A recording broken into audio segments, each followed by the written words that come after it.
Hello everyone, Crispus here, and today I'm going to take you through economic botany, which is how plants have shaped the world, the history, the current. Today I will talk about one great plant called the cinchona tree, which is found in the western coast of South America, stretching from the Peruvian coast to the Bolivian side.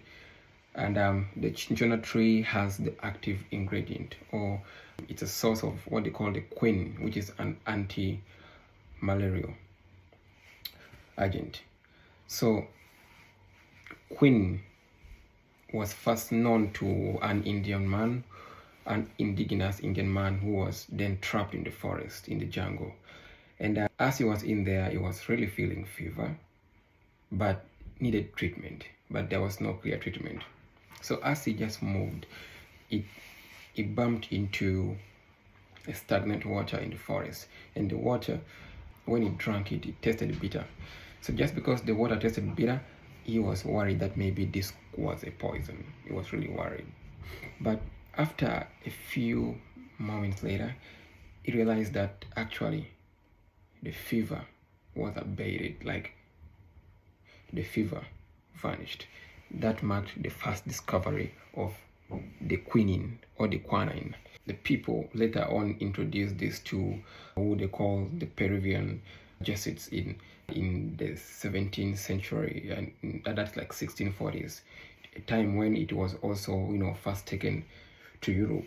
So there were many doubts on this, despite it being effective, and but later on, the first clinical trials were conducted in between 1866 to 1868, and it was found out that yes, quinine is effective in treating malaria. So formulations were made in terms of tablets or injections through the veins, and traditionally before it was synthesized into tablets and into injectable forms. It was being locally used by people in terms of, one, they could go and extract the bark of the cinchona tree, dry the bark of it, grind it, then drink it in a liquid, possible wine then. So that's the history. So since then up to around the 1920s, quinine was the major treatment for fever and like malaria. And but more recently, if we move way forward to the current days, despite it really being very effective, the World Health Organization recommended the use of quinine as a second-line treatment because of its side effects.